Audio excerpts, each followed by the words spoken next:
Salve a tutti, finalmente il Covid ci ha permesso di uscire e anch'io ne approfitto per fare qualche nuova ripresa. Volevo oggi parlarvi della mia attrezzatura, ma nella fretta di uscire ho dimenticato di portare il microfono e quindi probabilmente l'audio sarà un po' disturbato, ma per il resto farò tutto in studio, quindi avrete un audio pulito.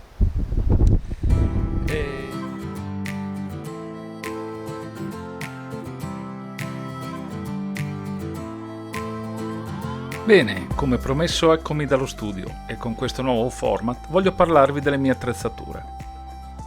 Vi parlerò oggi della mia telecamera, diciamo primaria, la Sony FDR AX700.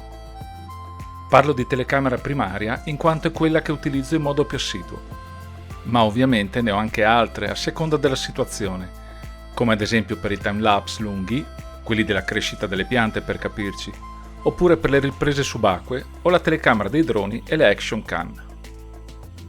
Ma torniamo alla nostra telecamera, la Sony FDR AX700, che ha un sensore CMOS Exmor RS a strati da 1 pollice, con circa 14,2 milioni di pixel.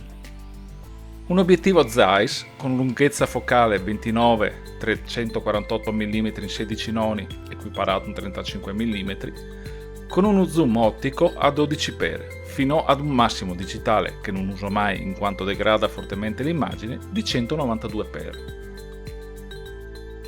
Nonostante le caratteristiche citate, essa è inserita nelle telecamere non professionali, ma ha lo stesso sensore e le stesse caratteristiche della sorella maggiore, la Sony HXR NX80.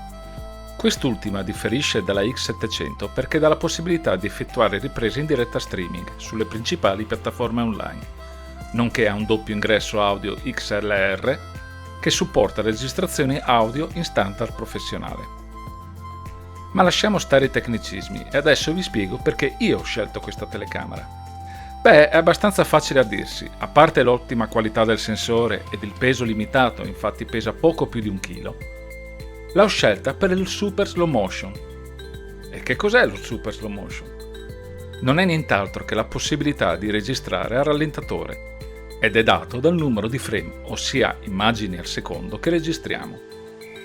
Normalmente le telecamere registrano a 24 o 30 frame, al massimo normalmente arrivano a 60 frame per secondo e quindi possiamo rallentare al 50% della velocità senza perdere ovviamente fluidità. Bene, questa telecamera può registrare a seconda delle impostazioni di base a 960 o a 1000 frame per secondo e sempre in una risoluzione 1920x1080, ossia Super HD. Ovviamente ci sono anche le impostazioni intermedie. Questo significa che si può rallentare il video fino a 40 volte ed in realtà con piccoli accorgimenti si può arrivare anche ad 80 volte. Ma, ed era ovvio che ci fosse il ma, a queste velocità c'è una forte degradazione dell'immagine. La degradazione è proporzionale al numero di frame. Più frame al secondo ci sono, più l'immagine è degradata. Ma a velocità intermedie, diciamo da 240 a 500 frame per secondo, si ottengono ottimi risultati. Ovviamente questa telecamera possiede molte altre caratteristiche come la ripresa notturna con infrarossi e vi assicuro che con l'illuminatore l'utilità c'è. E non è solo scena. Ad esempio si è rivelata molto utile per riprendere le lucciole, cosa che prima mi risultava impossibile. Altra caratteristica è l'autofocus a 273 punti di regolazione, per una risposta dello stesso rapida ma anche lenta e in ogni caso regolabile. Poi c'è la tecnologia HDR che permette di catturare una gamma di luminosità e colore significativamente più ampia.